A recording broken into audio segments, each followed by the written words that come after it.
Welcome to Restoration Beyond the Couch, hosted by Dr. Lee Long. In this episode, Dr. Long interviews Jason and Rhonda Halbert, the husband and wife team behind RJ Halbert and the best-selling novel Caretaker, Book 1 of the Good Pasture Chronicles. Jason, an Emmy and Grammy Award-winning producer and songwriter, and Rhonda, a successful music and television manager, have woven their 30-plus years of life together into a supernatural tale about breaking generational curses and forging new bonds of hope. Writing this book not only allowed them to create a captivating story, but also helped them process their own trauma, channeling their experiences into something profoundly healing.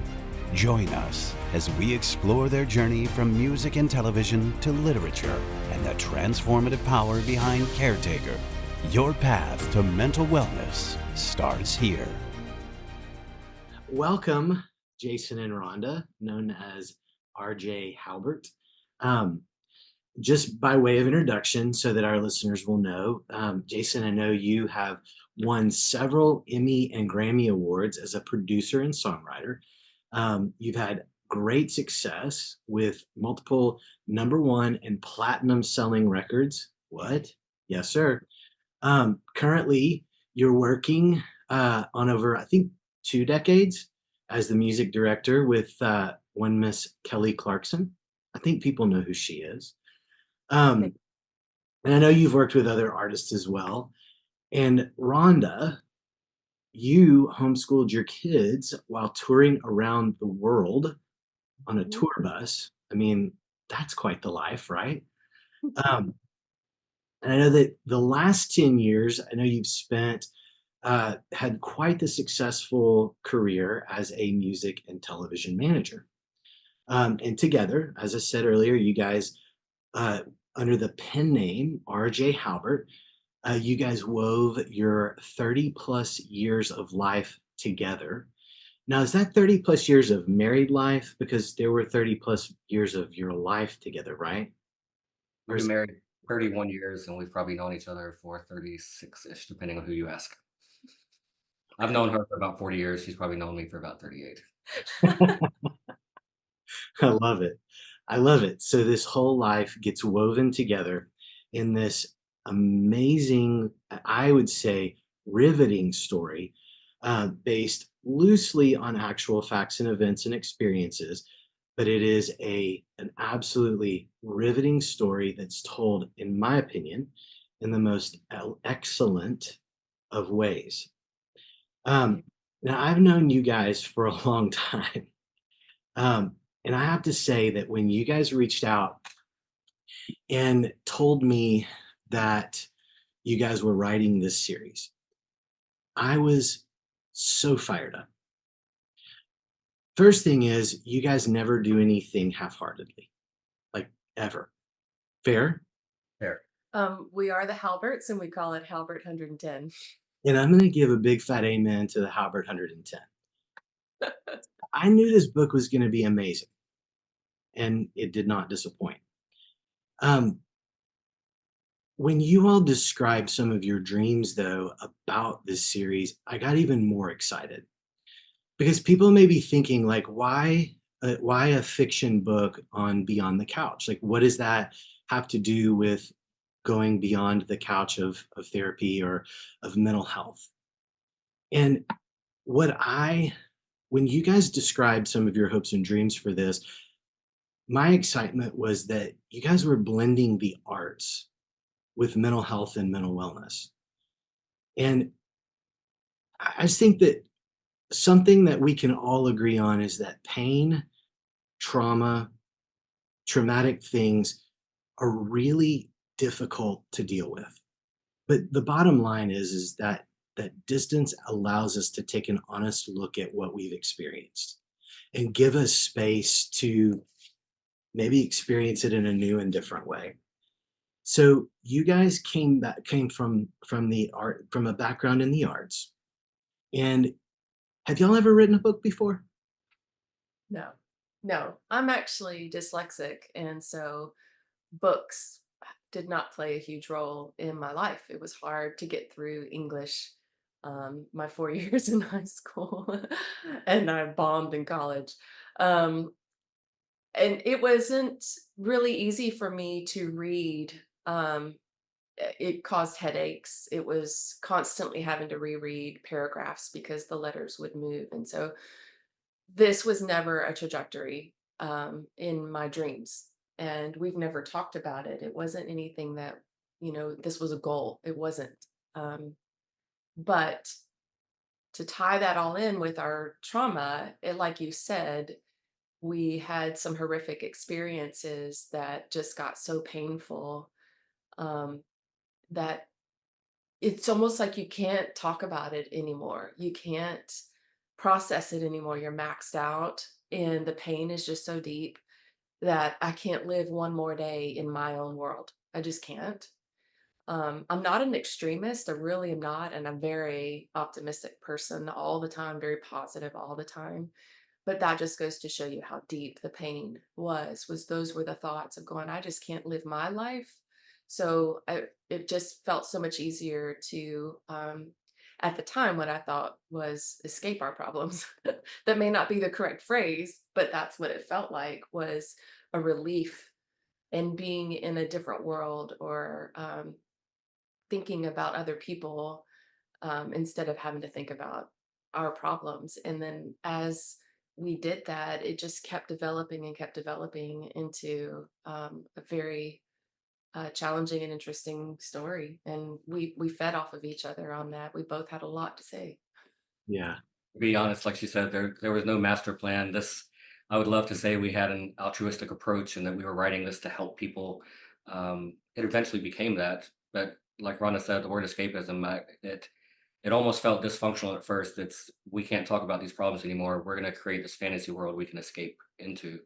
Mm. And like Rhonda always says, we just started by writing what we know. So we created some characters and we put them into a similar environment that we were in a similar situation. And then we were surprised as the characters started writing themselves and the story unfolded that actually started speaking back to us. I was reflecting on it this morning, and one of the things you just said, the idea of stepping back from a perspective, um, part of our process is I'm definitely not a good writer at crafting a story. Um, so we would have a lot of conversations, and Rhonda would record the voice memos, and then she would write things up, send it back. And there's a scene in the book. Ian Keane, the father, has a flashback to his childhood. And it's a very similar scene to something that I experienced as a child. Not one to one, but the emotions were the same, the setting was the same. And I've probably told that story from my childhood 100 times. I've told it to my kids, I've told it to Rhonda, I've told it to close friends. And I tend to just list things matter of fact. This happened and this happened and this happened. And it was my experience. There was no really emotion attached to it. Reading back the words that Rhonda put to that, it was like I was a third person experiencing what I went through. Right. And the thing that I found fascinating, because I was rereading some chapters preparing for an interview that's coming up, is I was able to feel emotion of compassion for that child that I've never felt for myself. It's because I was looking, oh my gosh, is that what he's going through? And so there were two things. One, I was able to experience some emotions I hadn't experienced myself, even though I lived that exact thing. And the other thing that happened was because Rhonda wrote emotions into it that gave vocabulary to what the thought process became. Oh my goodness, should I be feeling that? Was that the healthy approach to it, and why didn't I? And anyway, I'm sure you can dive more into that, but those are the surprises that came to us. Yeah. And I remember in talking with you about this concept of using storytelling to process trauma. It was not an intent, but wow, what a pleasant side effect. It's now I almost want to write down some other things I went through Yeah. and then have somebody read it back to me and see what it feels like again. You touched on such a critical and important part of what I believe and what I utilize in my work on the couch is this idea of we experience things in our history. We experience them from the age that we were at the time of the event, but our mind still experiences it even though we are grown up from that time frame, we still experience it in our grown-up state as if we were that child. But our mind associates, well, I'm a grown-up now, therefore that must be how it was. Now, that doesn't take away from the facts because the facts are how it was. But the interesting thing is that if we can separate enough to see that what would we give to that child as an adult, there's some real healing there. And it sounds like you writing this out and hearing the emotions from Rhonda's perspective really created some space for you to, I always say, love on that younger part of ourself. Is that a fair thing to say? Yeah, I for me, it was a similar experience as well. I was able to draw from some childhood traumas as well and put that into the book. And I definitely want to make it clear this was a 50-50 contribution, but I did do a lot of the writing just because he has this crazy full-time job. So as I was writing out these scenes, I just would bawl. Like just it took hours to get through some of these scenes. It was breaking my heart all over again, having to go back into those moments and relive them. Um, but I would say in the end, the first thing I said to Jason, and I've said this multiple times in interviews, is even if nobody else reads this book was for me. It healed parts of me that I didn't expect. I think because of the existing trauma when we started creating the story, I was just already broken and shattered, and I had nothing left to piece together. And so the writing of this was a slow version of me putting pieces back in. Yeah. Because there wasn't any there wasn't a shell of a human being left at the point that this thing started. So um, this was a this was a part of putting my puzzle back together Yeah. and putting it back with pieces that I've processed, I've thought about, I've tried to remember the details, and then either forgive, let go of, not carry that baggage anymore. And so hopefully, I'm not a therapist. I just did this on accident, but hopefully I put myself, some pieces that felt like truth. And I've been hanging on to those truths because it actually changed my life going through that 2-year process of writing that book. So if nobody else reads it, it's absolutely okay because I got out of it what I needed. Now I do believe that I did receive some truth, and I think truth is truth. And if it's true for me, then other people can learn from it as well. And so I'm happy that we get the opportunity to put these hard stories out and this journey of healing out, and then hopefully maybe other people can latch onto it and maybe gain or glean some of that same truth and healing that we both received as well.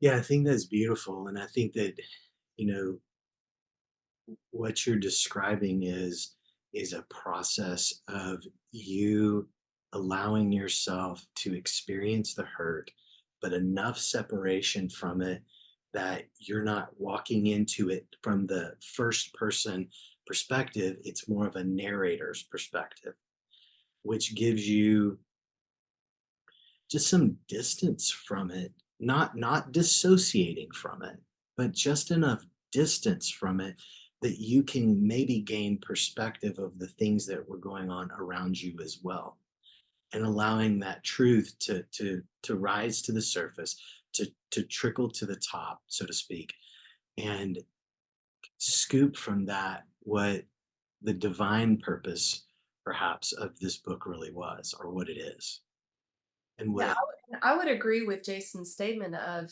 that distance allowed us, and I'm just repeating what he said, of allowed us to see the situation that were similar enough that it triggers the same emotions, but they're not exact, they're not one to one.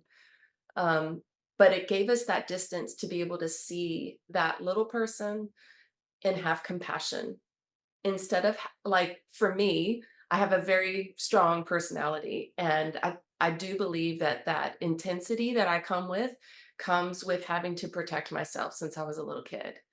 And I was able to step back from that bucket up system that I tend to carry and actually see that little girl and have compassion for her. So there's a to me, I'm usually of stiffen up, Rhonda, you got this, just keep going.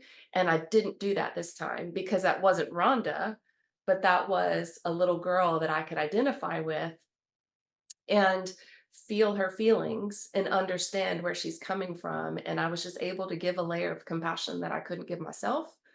So, like Jason, it's like you're learning and going, oh, this is like a whole different perspective. And so it isn't disassociation. It is definitely a safe distance to be able to just see this overview of, again, it's not your life, but you understand. And the understanding is what gives you that new level of compassion or forgiveness or understanding that you wouldn't have received before. That's right. That's right. It's so interesting because I've thought about this for you guys as you've written this, as you've talked through the manuscript with one another, as you have done interviews like this and others that you've done along the way, the interviews you'll continue to do. And you think about that this is book one in a trilogy, right? And so you think I was thinking through this that you guys are talking through your story, talking through this arc, which I want to come back to, by the way, but you're talking through this story often. Fair? Mhm. Going back and revisiting it over and over and over again. I'm wondering if, I want to make a comment about that in just a moment, but before I do, I'm wondering if you telling your story so many times, I'm wondering if that you found that the more you tell it, that the more compassion you give to yourself, and that it maybe the sting of it is a little bit dissipating. We might approach that differently, mostly because I have zero filter. It's part of, I think, being on the spectrum. I mean, we joke about it. If I run into somebody at coffee and they say, "How are you doing today?" I take it so literally. I'm like, well, I had a rough morning. Ron and I didn't get off to a good start. My son's having trouble in college. Just dealing with, like, I verbal vomit that, and then halfway through that, I'm reminding myself, oh, they really don't want to know all that. So that to say, I've probably told every detail of my story so many times, probably to people who didn't even need to hear it, coworkers, clients. It's because I do come from a line of storytellers. That's how I engage with people. I love, and telling your story is a form of telling your testimony, good or bad. It's part of your life journey. And so in that sense, the telling it so much probably has desensitized me from the emotion of it. I mean, you did a great job reading our bio at the beginning, but the way when you read those things, it's just fact, fact, fact, fact, fact. There's Rhonda. Rhonda homeschooled our children on the road while touring around the world is very different than Jason and Rhonda fought for their marriage and sacrificed time and energy and money to make sure their family could stick together in an environment where family is not encouraged and blessed.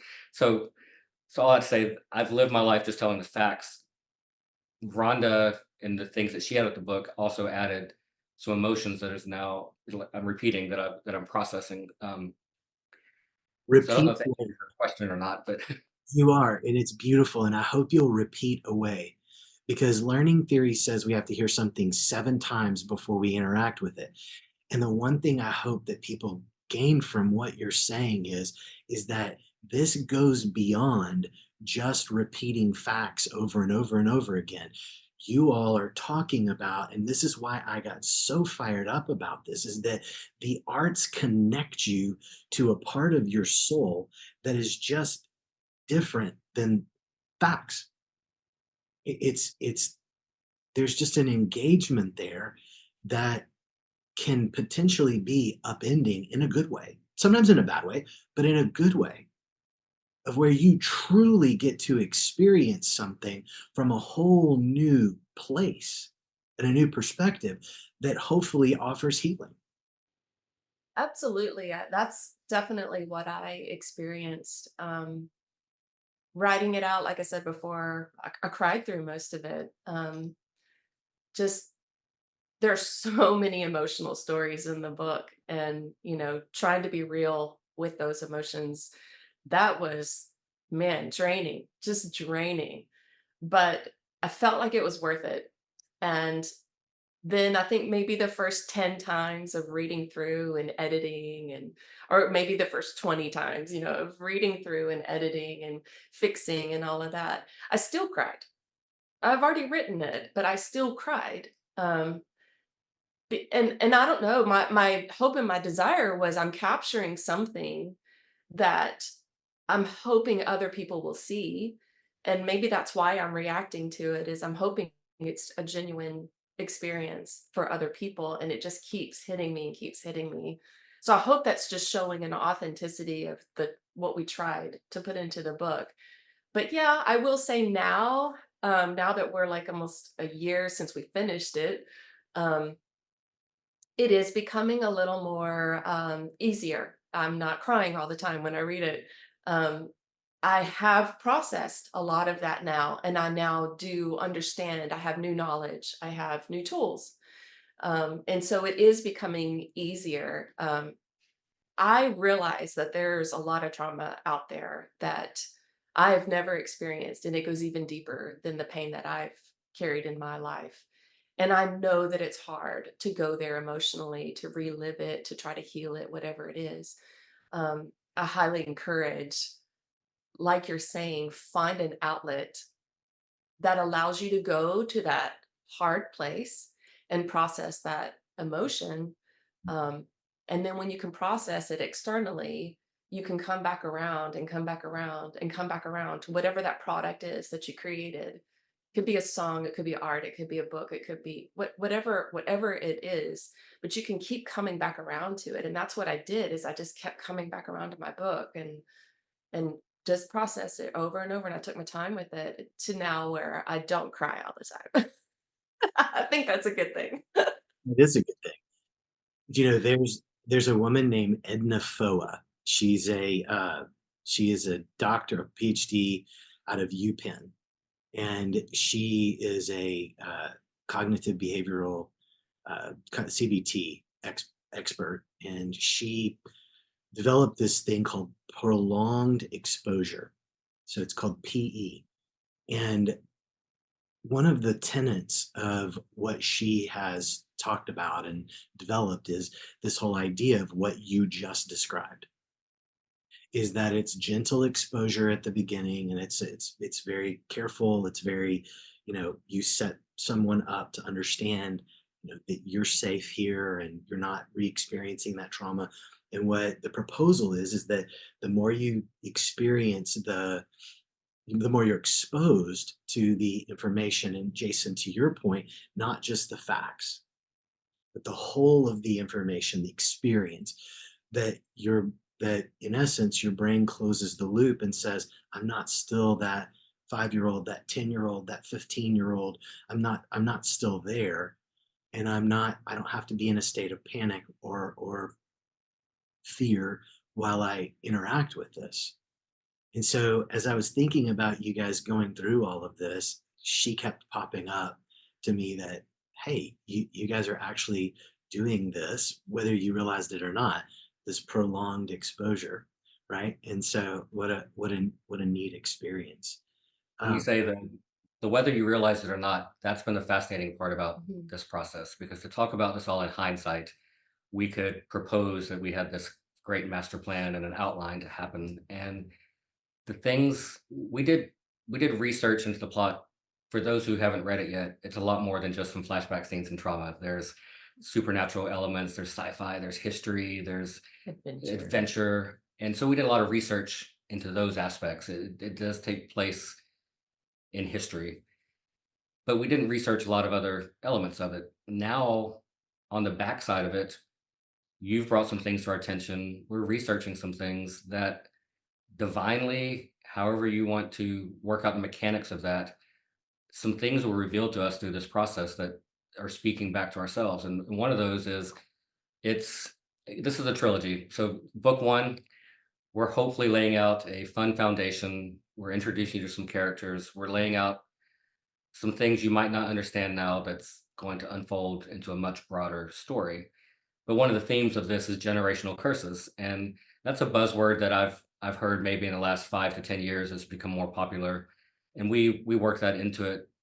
Now we're doing some research on the back end, and it turns out there's studies that show that there's actually cellular changes in your DNA that happen under extreme trauma that can be passed down up to 3 generations, if not more. Example, Holocaust survivors that dealt with food shortages. 3 generations later, you have descendants that are dealing with weight issues because of food insecurities. That's fascinating to me. And we had no idea the mechanics of it. Of course, we knew the concept of generational curses and we wrote those stories into our book. And so it's fascinating to me that how does our subconscious work, and how if trauma can be passed down through generations, Mhm. can also a sense of knowledge and concepts and ideas be passed down at a cellular level. So those are the things we're being fascinated by exploring right now. And some of the concepts, there's a we would put characters in a situation and then we would sit there and say, well, what if they did this? What if they did this? No research involved. And some of them are just wild. There's a scene with Liana who's going with something, and the solution we came up with is the most abstract, could never happen in real life, sci-fi thing we could imagine. And then as we're processing this in the back end, we have Dr. Long telling us like, well, yeah, what happened there is a perfect example that you can't do this without doing this. And that's so amazing to me. That's what I'm getting really excited about. Well, it was definitely Yeah. unintentional. I do think that there was divine inspiration. I think when you get to that place of complete brokenness and you've got nothing else to work with, then where do you pull from? And I think for us, which we tend to do anyway, we're a bit weird. We just pulled from the supernatural. And that's a common thing, at least for me. And I think that's where the truth and the knowledge came from, whether or not we understood it at the time. That's so inspiring to me. I, uh, I love that you guys are describing how telling your story has woven these new intrigues, these new vision points. That's probably not the best way to say it, but maybe perspectives would be a better way to say it. These new intrigues, I guess I come back to that word, of different ideas and subjects and points of view for you guys that maybe have been foreign or unknown, but you're taking this, I would say, to the next level. There's that 110% right there. Unintentional 110 this time. Yeah, okay, but there's something to that, right? That it maybe it's unintentional, but it's super intentional because it's part of the fiber of your being. And to your point about, oh, go ahead, Let's say Jason. with the 110%, under the wrong context, that could be perceived as work ethic or overachieving Overachievers. Yeah. or a need to conquer and dominate. They're going to do 100, 110%. For us, the Halbert 110% is we're going to live or die by this. It's just like Mhm. if we believe something, then we're going to put everything we have plus some into what we actually believe. If we don't believe it, if it's not setting towards the goals we've set, then there's no point in doing it. So it's a 0 or 110, and it's less about the work ethic as it is just about the absolute belief and being willing to be wrong about what it is we believe we do. But by golly, we're gonna We go throw down our whole trying it. selves into it Yeah. no matter what it is. And that's been to our blessing and to our detriment. Yeah. So when we fail Epically. spectacularly and publicly. And Yes. when we succeed, it's the same thing. And none of those are by our efforts. It's just literally putting in what we believe into it. Yeah. There is a certain vulnerability that you guys are, I think, is what you're saying, is that the 110% isn't this going to be this effort that, like, it's not going to be like by your biceps, I'm going to make this good and I'm going to push this hard. That the 110% is you're going to get all of me. Yeah. And when I walk through this, you're going to know me at the end of it. Yep. That there's in other words, I'm curious. It's to me, my experience with you all has been it's an invitation for vulnerability. It's an invitation for intimacy. It's an invitation to come be part. And what I think is so sweet in all of this is that the book really is an invitation, I think. It's an invitation to tell your story. It's an invitation for people to be a part of that intimacy. And granted, intimacy at an appropriate level, right? But an intimacy of understanding your new intrigues, and intimacy of understanding your journey. It was hugely vulnerable, and I think I wrestled with it probably more than Jason because he does tend to look at things like facts. For me, when it was done, again, I said, if nobody else reads it, I'm good because it was for me. So I was happy to not release it, and Jason was like, no, there was a purpose behind this, Rhonda. So you gotta do something with it. But it is very vulnerable. It's very scary, and I was so wounded. I wasn't sure I could open the door for the world to see my woundings. I wasn't sure if I could allow myself to be wounded again. And when you invite people into intimacy, that's what you're allowing because you either will or won't get hurt. Like it's one or the other. Um, so it was a lot scarier for me once the book was done because it is very vulnerable. It is very intimate into the emotions that we have walked out our whole lives and didn't process until we were older. And that's just very scary because it just opens the door for, especially so publicly, it opens the door for criticism and it opens the door for misinterpretation and, people misunderstanding and that just feels very, very scary to me. But thankfully I came to a place of going, I know my heart, I know my intent, I know what the purpose is, and I'm okay with that. And that took me a while to get there, but I finally got there and allowed me to put that 110% out. And I do feel when we talk about, I hope the part that's getting through is, especially after you read our accomplishments in the music industry. I hope it comes through, and I think it is, that we have zero experience in writing novels, short stories, anything of that level. And so our hope is that when people read this book, for me, it can be read on three levels. We really hope you enjoy the story. We hope it's a fun read. It starts an adventure. It helps you escape from a moment for your day into somebody else's world. There's also an allegorical level where I'm hoping somebody would read and see some of the things like, oh, that could apply to my life, etc. Maybe 10 to 20%. It's my hope that you say, if these guys can do it, maybe I could do something like that too. Here's another tool, because there's so many tools to work through trauma and mental health, and they're all very great tools. There's talk therapy, which Rhonda and I have taken huge advantage of talk therapy. It's Mhm. been it's been a huge part of our restoration, because it's a different step than just allowing some characters and story to unfold. You're actually talking to an expert to give you tools. Yeah. That's very important. There's versions of group therapies. There's brain therapies and neurofeedback. So I hope the concept of this might actually become another tool to be used of telling a story in a way. Because trust me, if we can do this, you can do this too. Because if we would have decided to write an album about this, then that would be, oh, that's easy. They know how to do music. That of Right. course they would do that. Um, and so I really hope this opens up that concept for some people. I love that, and I do too, because what you guys have been the walk or the wandering or the trek or the I'm trying to avoid the word journey because I feel like it's so overused. But the journey that you guys have just taken us on is, I think, so special in that you don't have to seek therapy to get healing. You just don't. Now, is therapy a beautiful tool? Yes. And should people take advantage of it if they need it and can access it? Absolutely. Are there multiple ways of going about it? Yes.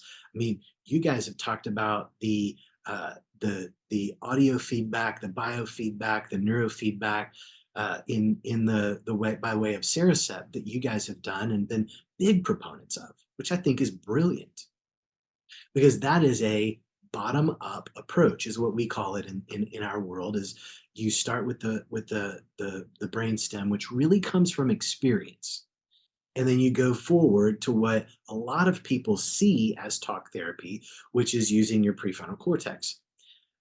But what we're finding is that even in talk therapy, that you can still access a bottom up approach, and is where we began earlier talking about the scene that you all were writing from a perspective, Jason, that you had gone through as a very young man, that it gave you a whole new experience for it. And that is a bottom up approach. But I love that the way y'all came to this in the origin is, at least I think I'm stating that correctly, was by way of Saracet, or that audio neuro biofeedback channel. Yeah. And in retrospect, Saracet, it's not neurofeedback, but it's a form of it. And there's no magic bullet there. Saracet does not heal anything. Just like I believe talk therapy doesn't heal anything, and electric therapy, those things don't do anything. To me, what they do is they create an environment for a period of time that allows you to maybe process things in a different way. If I pull out the driveway, get in a wreck, my bleeding out of my gut, and Rhonda runs up and says, "What do you want for dinner tomorrow night?" It's I'm not in a space to properly make that decision. Mhm. To me, Saracet calmed my mind for a period to where my brain could process things in a different way. And same thing after a session of talk therapy. The effects of Saracet may last a week, and maybe the talk therapy, when I leave therapy, I leave with a different worldview than what I came in with. And maybe that lasts for an hour, 5 hours, a week. But during that time, I can hopefully make some small different decisions in my thought process and thinking from an educated point of view that will last longer and then rebuild. So the same thing with Sarah said, it definitely wasn't a magic bullet in the sense of it didn't fix any of our trauma. It just gives us a way to process things in a new way that we hadn't looked at before. When we started this, we weren't equipped. We didn't know about Saracet. We weren't going to therapy. We didn't have tools. This was us scrambling, trying to find our lifeline. And along the way, people would come alongside us and say, "Have you tried this? Have you thought about this?" And so I think that's where community comes into play, is not trying to walk this out alone. Is super, super important. Jason and I would not be even coherent talking to you right now if it wasn't for our community. So I give that a lot of credit as well. But I want to go back to something that you said at the beginning of this question. Um, I think that you're right. We don't have to have those things to find healing. But I think the one thing that we all have to have is we all have to have the willingness to change. If you're not there yet, I don't know that you'll find your healing, but it has to come from this place. And for me, just speaking from my own experience, it came out of desperation. I had nothing else. My will was broken. My strength was gone. My identity was lost. I had no sense of who I was. And so for me, I was willing to change, and it came out of my desperation. So I think every person, if they're looking for healing, it's got to start with you. It's got to start with that place of going, I need change. And a lot of people can't say that. A lot of people get stuck. And so I know it's a challenge. I'm an 8 on the Enneagram. I'm throwing it out there. It's a challenge, but it's so worth it. It is so worth it, because then Jason and I literally got stripped away of everything. But when you don't give up and you go, okay, something's got to change here, it's really miraculous of how the help comes and how the healing comes and how the brokenness starts to get put together again, piece by piece, like I talked about the puzzle earlier. So I think that's what you do need.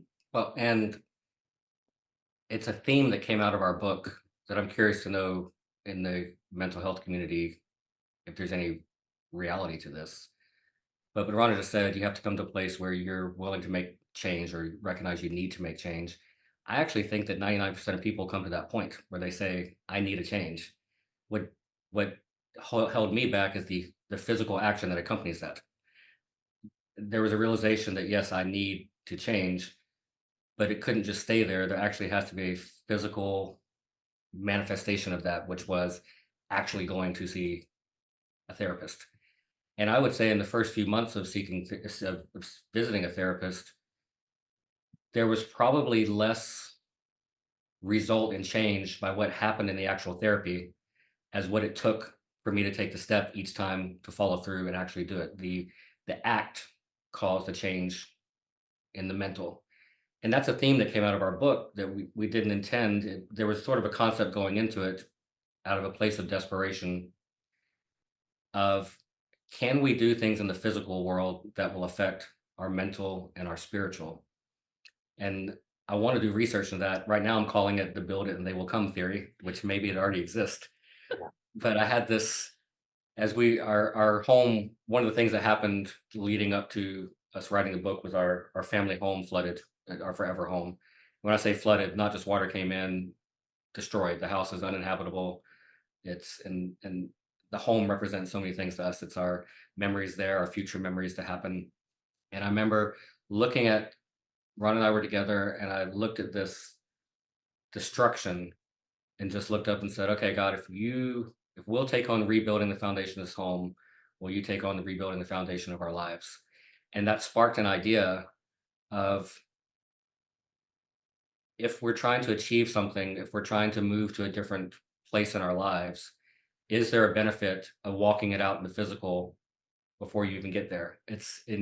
I know there's probably some self-help books on the concept. If you want to be a successful real estate agent, start dressing the part and acting it out. But we're taking this to the extreme in our own lives right now.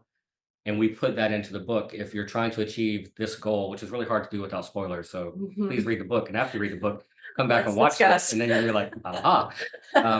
If you're trying to achieve set goal, and traditionally, the way to get there would be through these steps. What if we took a wild leap of faith and did it in this step? Like this is in the book. If you're struggling having a child, what if you actually built a nursery? What would that do to you? It could really mess you up if you never had a child. But it could put you in a space, even physically, it could put you in a space of belief to where maybe the actual cells in your body would start changing because of what your brain is putting your space in. Because and that would be a good chance for Ron to talk about power of words. The I think something about acting out the physical affects our brain, and I'd love to hear from you if there's any reality to that, or if this is in our fiction Yeah. space. So there's a lot of reality to that. And what I call it when people are on the couch is this idea that we're going to go to the edge of the cliff and we're going to look over and we're going to grieve that which we're afraid of. Because that which we're afraid of, we tend to set our sights on and we don't move from. And I have seen people who, a friend of mine that I used to run with he is a fertility doctor. He's a fertility specialist, and he sent me a few people that he said there's physically we don't know what's going on. Could you walk through the pains and the hurts? And as soon as these precious souls came to the place where they could grieve the fact that they may not be able to create that nursery, they were pregnant. Now, does that happen for everybody? I'm going to say unequivocally no, it doesn't. But is there some truth to what you guys are proposing? And I say the answer is yes. And I think what we're pulling apart here is the idea, and I don't want to get too steep down into this, but is the idea that Gnosticism, which separates the metaphysical from the physical, but you're talking about reorienting them, which I think there's a whole lot of truth and evidence for that. And I'll leave it at that because I don't want to get too deep into um, the whole idea of Gnosticism and all of that. But I think that what you guys are proposing, I have seen to be true in in my work on the couch. And so going beyond the couch, here we are, and you guys are writing it in a story again, which is using that artistic craft that really I hope, well, I will tell you that I'm glad we're doing this now, since that the book's out, that it's um, people have had experience with it in my world where we've actually had discussions about it. We are doing a group right now in our practice where the therapists are walking through the book, and we're walking through what we see in it and what it's bringing up for us. And I have different people that I treat that have read the book, and we're walking through their experience with it. I had a wonderful conversation just last night with a precious soul who went through the book, and it brought up a lot of hurt and pain, but allowed them to talk about some things that they hadn't talked about before because it sparked memories, and it's bringing all of that stuff back together for them because they're seeing it out there. And you know yeah, thank you for writing this book, Yeah. like, truthfully, from my An odd perspective. thing to hear because I feel like we had no choice. Yeah. We felt compelled. Yeah, and I get that. So you guys didn't come from the writing world. You came from the music world, and music and audio has played a big, well, music has played a big part of y'all's lives. So I know that music has played a part of Caretaker.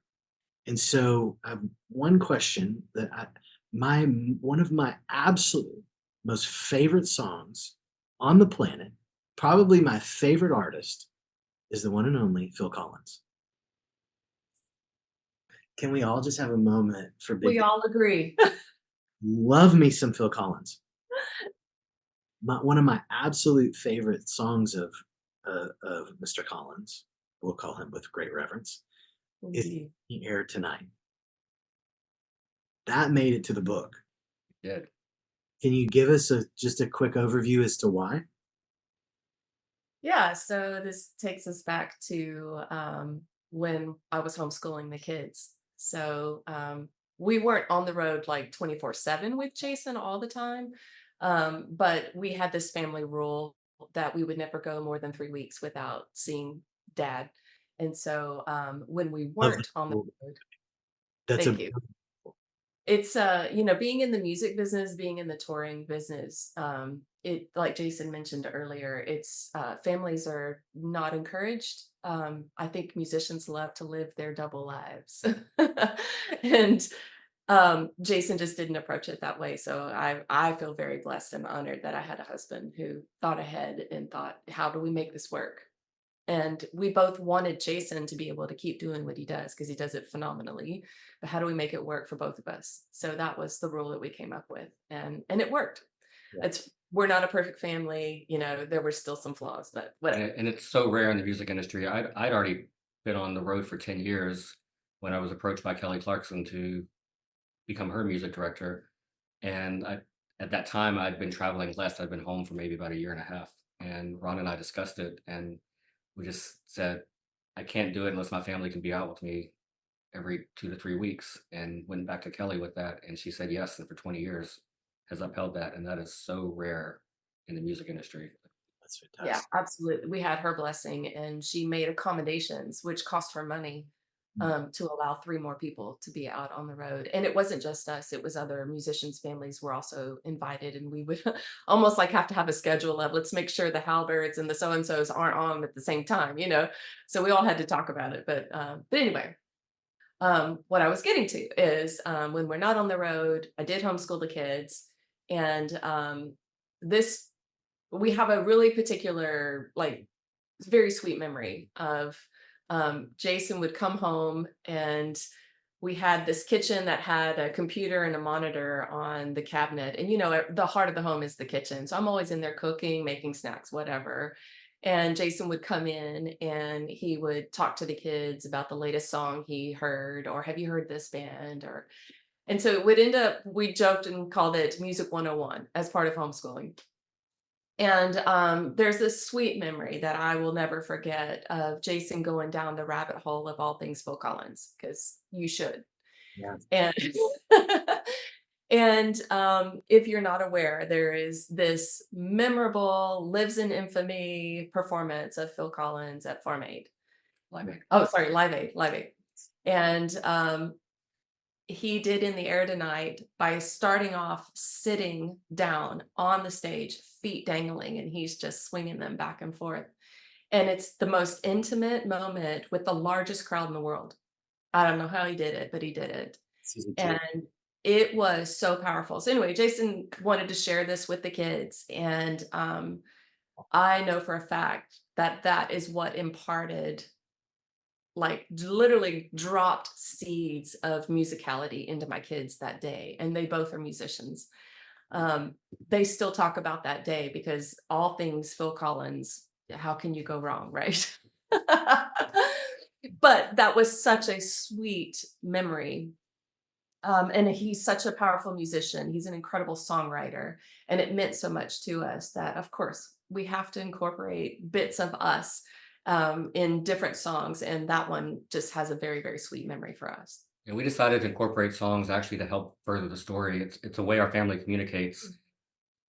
It's not the best way to do it all the time, but a lot of times, if a picture can say 1,000 words, a song can say a million. So a lot of times, as a family, we communicate to each other through songs. Even just this morning, Rhonda sent a new song to the family that Mhm. conveys an emotion she's been feeling, and it's a Mhm. way to add more context to what we're already verbally talking about. And so in the book, to me, it seemed obvious we could build up suspense in these scenes or an emotion by adding lyrics to a song. And it turns out you're not supposed to do that in the publishing world. Everybody was, you can't do that. And we're like, why can't we do that? Because you can't do that. So why would I want to do that? So we reached out to these songwriters and the publishing companies, and we actually got permission to incorporate these into our work, which has been amazing. Which kind of stunned the publishing world. Yeah. Everybody keeps telling us or they keep coming to us saying, how did you do that? How'd you do that? And that felt very normal for us because we come from licensing. Jason has to license music all the time on the TV show. So that wasn't the hard part. So That don't don't ever hold back on your dream, right? Envision it and see it all the way through. Which brings us to um, one other side of the audio world. So you guys have an audio version of the book, correct? Yes, and in keeping with the Halbert 110%, we decided to go all the way with it. I actually, I don't listen to audiobooks. I've never listened to an audiobook in my life. I'm a tangible book reader. And we started doing research for this, and I started listening to a few audiobooks, and it was a narrator reading all the voices. And sorry, my parents did not read books to me as a child, and so I'm not used to the one voice reading everything. And the voices in my head, the healthy ones, when I'm reading books, are way different. So long story short, we decided to put together a full cast. So each voice is narrated by a different actor, and we've had sound effects. We have a custom score. It's truly going to be an an experience. immersive audio experience. So we're in the process of finishing. We've recorded all of our actors. We're working on music and score right now, and I'm really excited about that. That's so fantastic.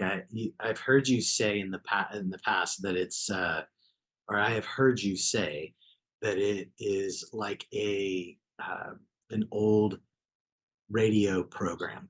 And Mhm. I heard you say that. I mean, I've heard you guys talk about this and what all is going into it and all the really exciting expectations.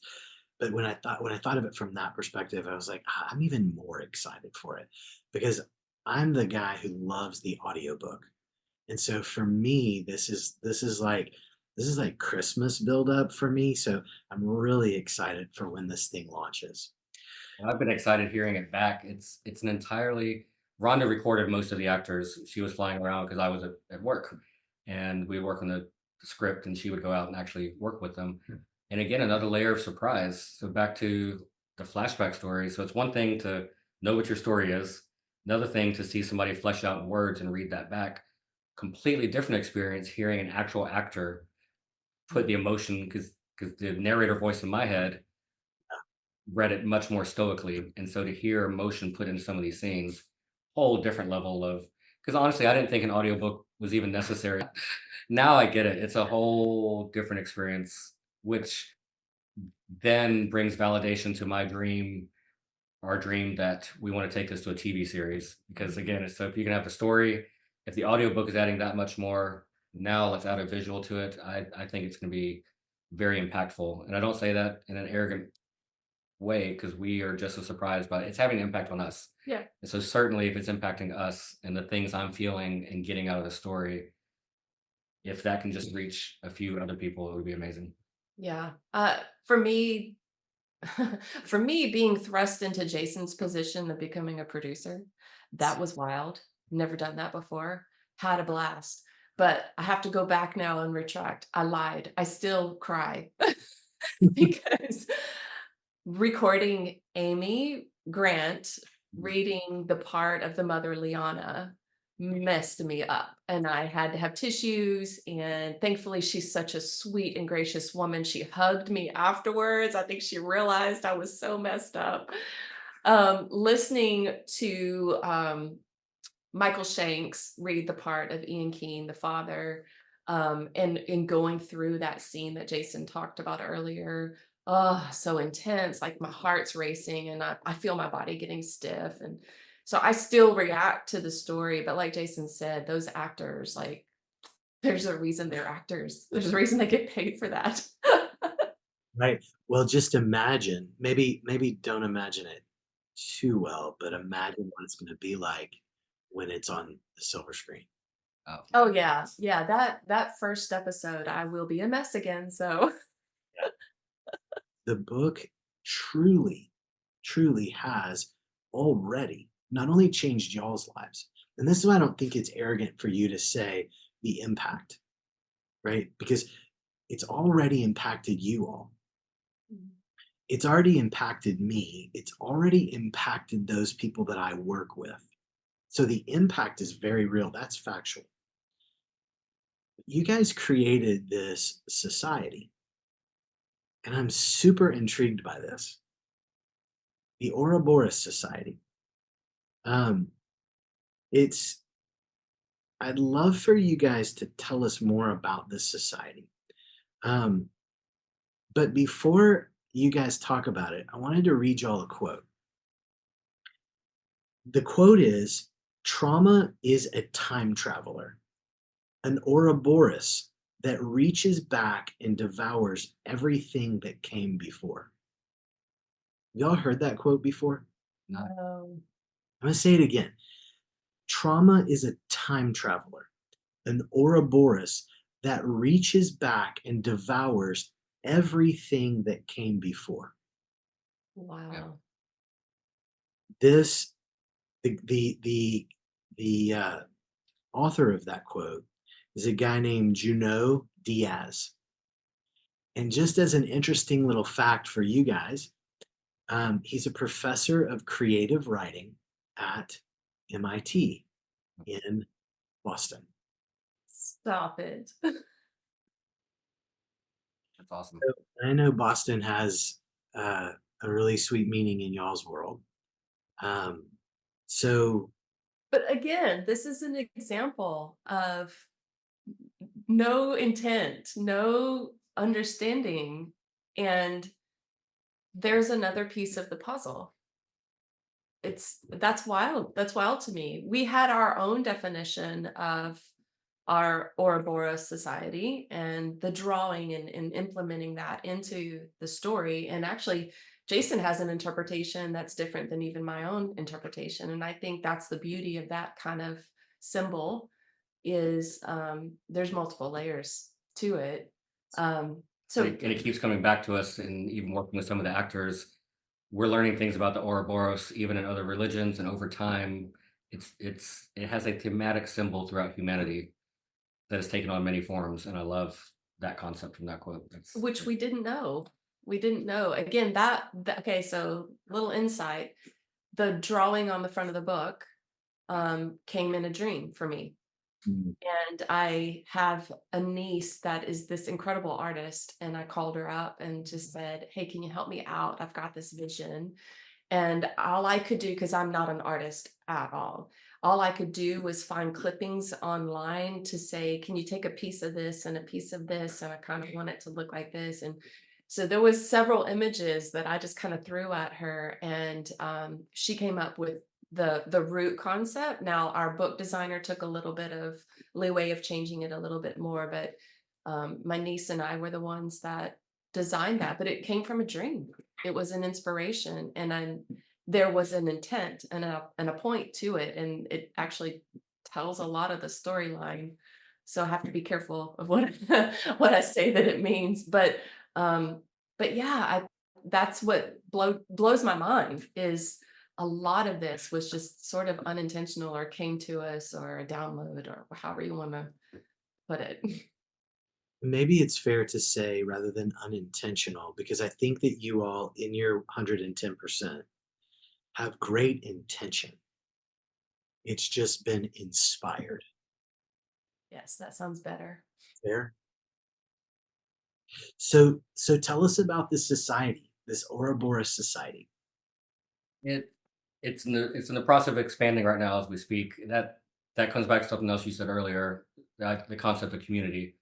Ironically, when writing this book, we were probably in the least amount of community we've been in a while because of when you're going through trauma, I'm assuming it's a natural human nature because we did it to withdraw and to separate from community. Um, I don't know the science behind it, but in my mind, I imagine when a dog's dying and it leaves and goes off, doesn't want to burden everyone else with what's happening. And then in the book, unintentionally as a plot point, community becomes a very important aspect of this family's journey, which is something that we've experienced our life. Mhm. That's on the broad grand scale. On the smaller scale, as readers of books and TV series, I enjoy community. One of my favorite TV shows of all time was Lost. It highly influenced this book.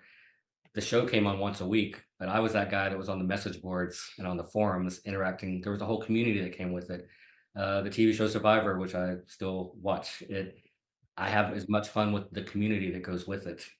And it was very important to me that we have a community around this, which we're still building out the forum. So we started with a small community of about 50 people called the Ouroboros Society, and you could apply and you could join. And it was just sort of a book club discussion point where we could bounce ideas back and forth off of each other, get insight from them. They get to hear what we were thinking in the process.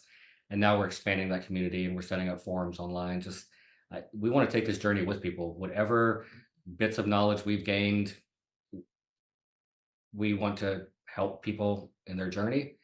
And I want to be very clear, we are not on the other side of this trauma. Even since we've finished the book, there's been new circumstances in our life that actually eclipse some of the other things.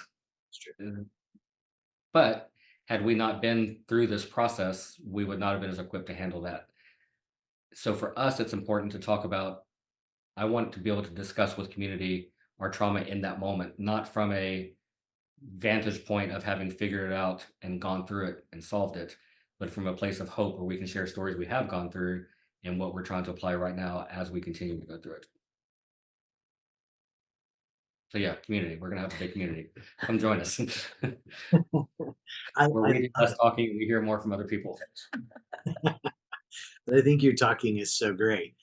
I think that you are touching on some really, really critical things. We do trauma causes a rupture, and ruptures disconnect. And a great author was caught on. He's an author of. I call him Dr. Glenn, but I can't pronounce his last name. But he was caught on a personal level, and somebody asked him, "What do you believe heals trauma?" And he said, "Love." That was his answer, and I thought that was brilliant. I had all the respect in the world for the guy at that moment. I mean, I already had respect for him, but my respect grew, as the Grinch says, by two. Um, but it it was that's accurate. And where do we get love is in relationship. And one thing that you all have said is that, talking about intimacy and, wanting to have this community. One of the things that I want to make sure I toss out here for all of our sake, all for us, for the listeners, for everybody's sake, love is unconditional. Love can be unconditional. Intimacy, by nature of its definition, can never be unconditional because intimacy rises and falls on trust and sacredness and security. So as you guys walk through, as we all walk through community, love can be unconditional. Intimacy never can be. And I love what you guys are putting out there in this Ouroboros Society. I have been so intrigued that having access to this society, whether you're on social media or not, I think, is a really, really neat, beautiful opportunity for people to become involved in this. As you go through the forum, there's all kinds of um, topics or themes that you get to interact with.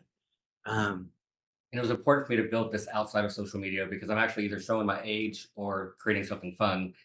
I find that Instagram and Facebook, TikTok especially, is not a good platform for two-way dialogue. I'm always consuming.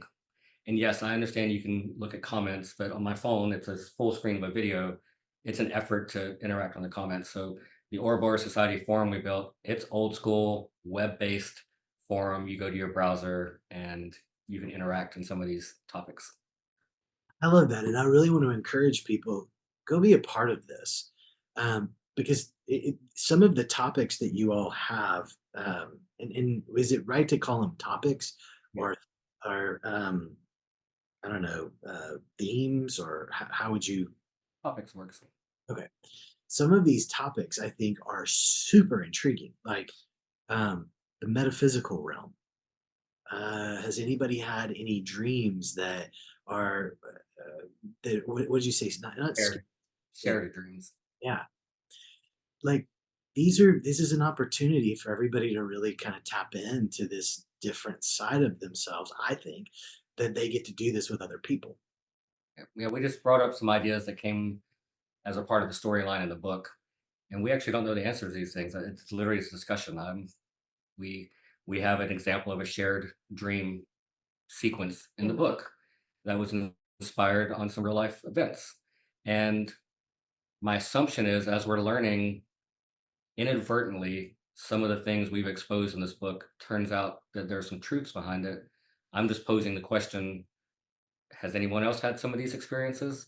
If so, is there a truth behind it? Is it spiritual? Is it neurological? Is it community cell based? What is, like, those are the type of discussions that I find fun to pursue.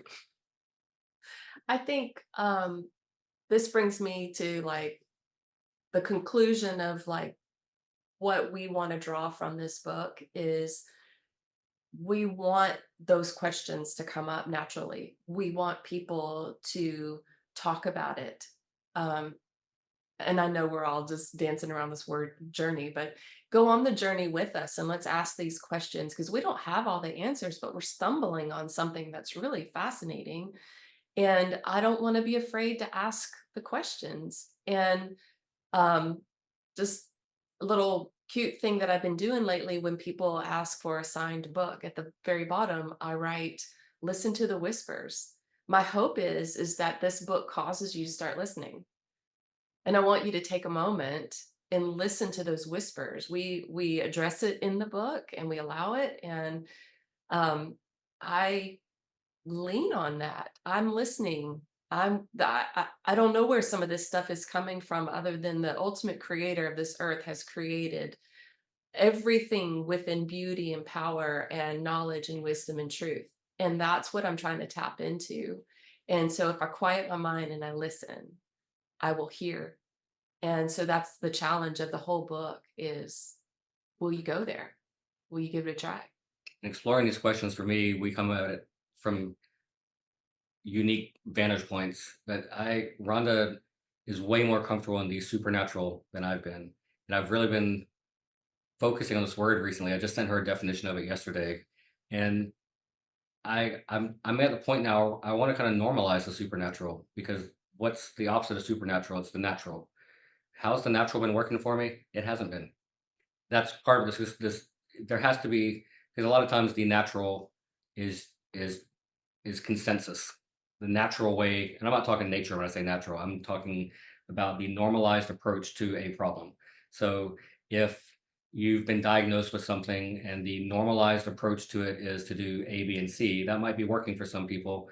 And but there might be a supernatural way to deal with that same thing, or you maybe call that holistic, or so I'm exploring that in every area. And this book does that, is can we, with some of these topics, can we discuss things outside of what has just become the normalized natural and what's lying beyond that? And that's what I'm interested in exploring.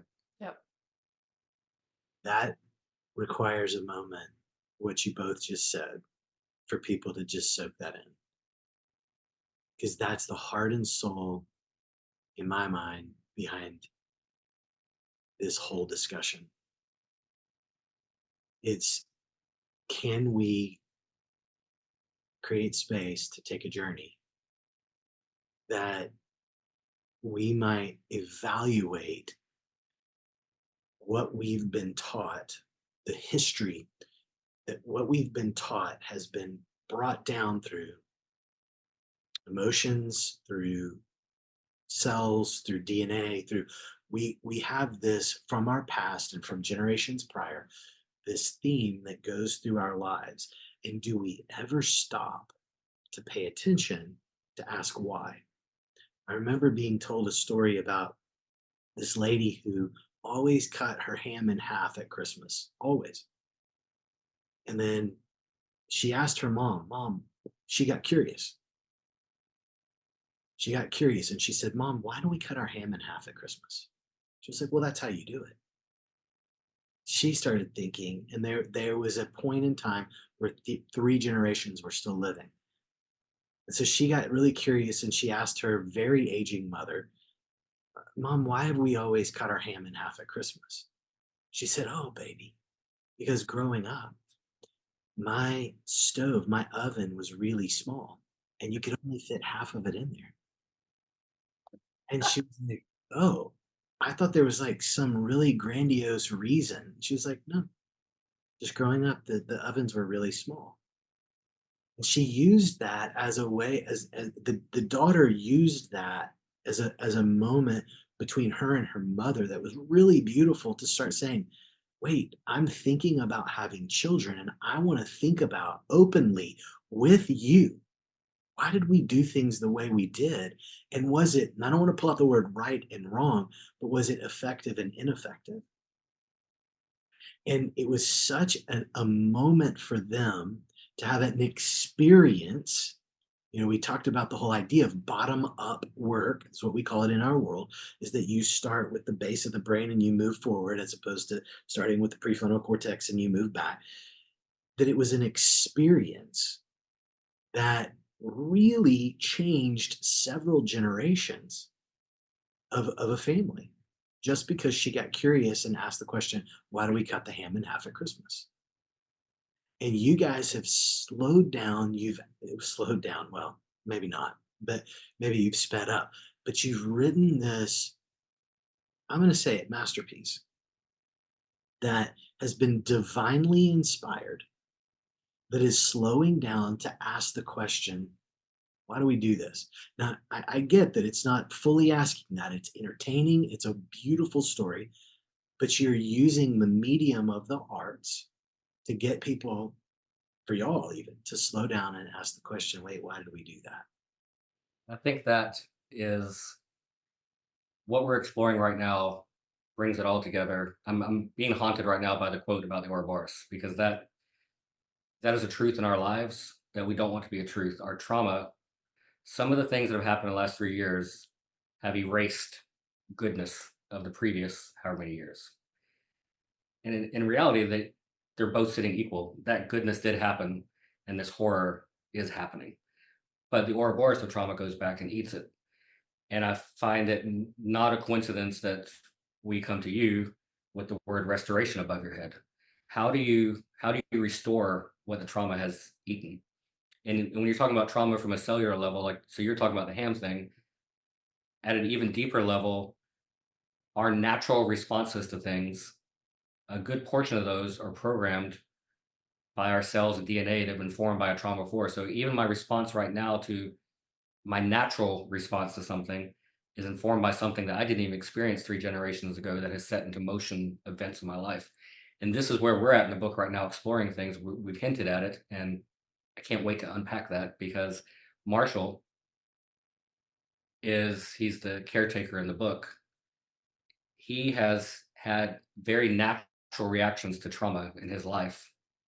And in doing what you and I and everybody I know would do in the exact same situation of a trauma he's faced, that very response sets into motion events that actually creates more trauma and hurts the very things that he's trying to save, which is why I'm looking to what is the unnatural way. When I say that, what is the unprogrammed way of responding? And that ultimately, the entire arc of this story is about how do we restore what the trauma has eaten and not be a part of that cycle of then passing that same trauma on to the next generation. It is ultimately about breaking generational curses. A lot of that's not necessarily addressed in book one, but by the time you get down to the third book, you're going to see this whole thread of breaking generational curses. And I believe we have the ability. Challenge me on it because I feel like I've experienced it. Um, I wish people I wish people believed in the supernatural more than we do. I think our Western culture has tried to erase it out of modern day culture, and I think the Eastern cultures, the Middle Eastern cultures, they all have such a deep, deep history that it's actually a part of their DNA. They actually believe it as if breathing was just as easy. So our Western culture, we don't. That is something that we have to challenge people to believe, or you have to be thrust into the experience before you believe. So for us, this is like, oh, okay, well, we actually both come from the thought of supernatural from different experiences. I experienced it in a good way, he experienced it in a bad way, but it both gave us a place of believing it's real. Um, so we just feel like that there's got to be more people out there, and even those that aren't looking for something different, I challenge you. I challenge you to look for something different because it exists. I'm saying that definitively. It exists, and we have an opportunity to dive into the supernatural and change our lives and change our generations and change our future. And it actually works. And there's actual scientific proof that That's the exciting time for me is that we can agree that we're in a fascinating time right now where science is able to start looking into the actual mechanics of what we would have called supernatural. Mhm. And so, like, even just the word curse turns off some people because a generational curse, what is that? A voodoo person with a chicken doing a thing on somebody, or is that a hex? Like, no, a spell. the idea of a curse, you look through the lens of science, and now we can say, no, your actual DNA changed as a result of these things, and that is being passed down, which from the outside would look like, oh, that family must be cursed. There's some reality to how those mechanisms work, and we're discovering that with their studies on how prayer works, and so we can come at it calling it different things, and I think we're in agreement. There's a reality to it, Mhm. that whether you're from the more supernatural point of view or we're in an exciting time where there's actually some things that line up right with that you can pursue Science. science. Yeah. Well, and what's so beautiful is that you guys are represent in the two of you such a really cool blend. Jason, you being from the science, the let's look at what are the facts, where can I tangibly see it? And Rhonda, you tend to embrace more of that spiritual piece of it, where it's like, you know what, I believe it even when I can't see it, I can experience it. But the beauty is that that has not pulled you apart. If anything, it seems like it has really blended you guys together to where Jason, you're more open to that uh, journey.